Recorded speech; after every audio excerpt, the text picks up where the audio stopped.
بلکہ پوری کائنات کو اس طریقے سے نوازا ہے، اس طریقے سے نوازا ہے کہ اس کی رحمت سے کوئی چیز خالی نہیں ہے۔ اسی لیے تو رب کائنات نے ارشاد فرمایا وَمَا أَرْسَلْنَاكَ إِلَّا رَحْمَةً لِلْعَالَمِينَ۔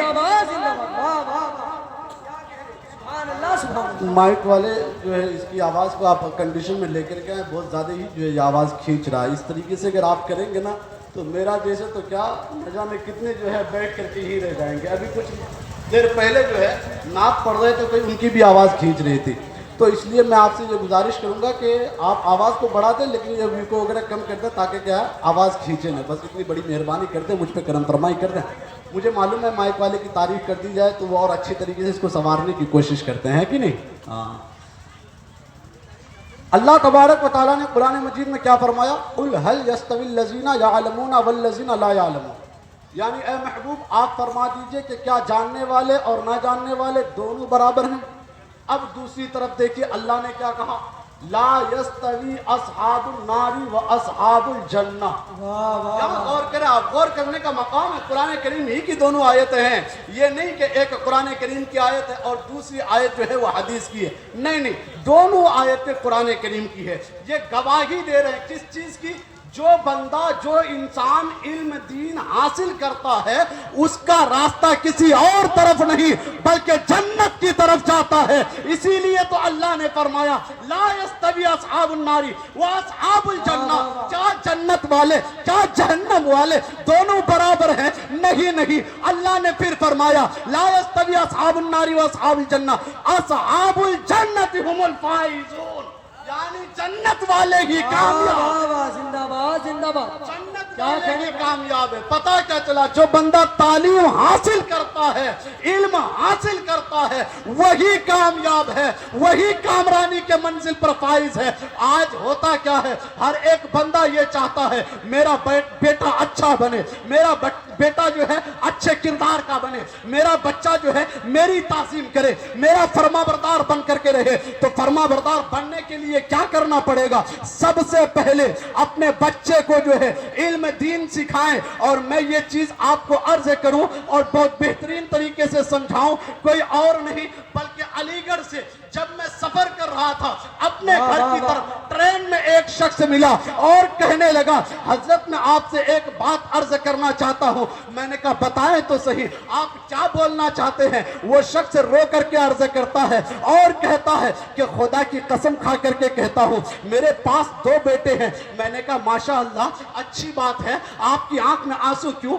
دل گھبرا کیوں رہا ہے؟ دل پریشان کیوں ہو رہا ہے؟ وہ بندہ کہنے لگا حضرت ایک بیٹا تو وہ ہے جس کو میں نے ڈاکٹری لائن میں ڈال رکھا ہے، اس کے لیے میں نے فصل بیچے ہیں، اس کے لیے میں نے زمین گروی رکھ دیا ہے، اس کے لیے میں نے زمین کو کٹ پر رکھ دیا ہے۔ میں نے کہا پھر کیا ہوا؟ بولے دوسرا ایک لڑکا اور ہے جس کو میں نے مدرسے میں ڈالا ہے، اس کو خرچہ تک نہیں دیتا ہوں، کبھی کبھار جاتا ہوں تو 500 روپے دے دیتا ہوں۔ لیکن میں بتاؤں کہ حال یہ ہے، کیفیت یہ ہے کہ جو میرا بیٹا ڈاکٹر بن رہا ہے، ڈاکٹر کے قریب پہنچ چکا ہے، دور سے دیکھتا ہے، کہتا ابا السلام علیکم، اتنا کہہ کر کے چلا جاتا ہے۔ لیکن دوسرا بیٹا جو مدرسے کی چٹائی پر بیٹھ کر کے پڑھ رہا ہے، جو بیٹا میرا حافظ قرآن بن رہا ہے، میں وہ بندہ کہہ رہا ہے کہ خدا کی قسم جب وہ بیٹا میرا گھر آتا ہے، بیگ رکھتا ہے، سب سے پہلے سلام کرتا ہے، دونوں ہاتھوں سے مصافحہ کرتا ہے، ہاتھ چومتا ہے۔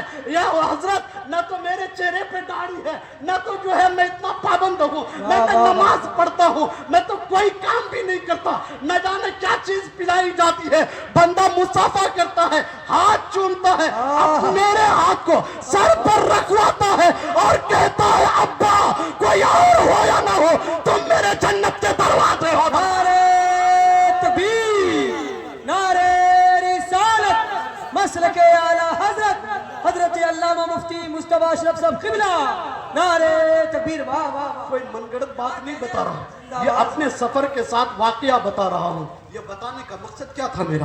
صرف اور صرف اس لیے کہ اپنے بچے کو جب بھی آپ ڈالیں نا کسی بھی سوسائٹی میں ڈالیں، میں منع نہیں کرتا، میں تو خود یہ چاہتا ہوں کہ ہمارے قوم مسلم کے بچے جو ہے علم دین اس طریقے سے حاصل کریں اور پھراٹے دار انگلش بولے اور انگلش میں دوسرے کو اپنا اسلام سمجھائے، اپنا اسلام بتائے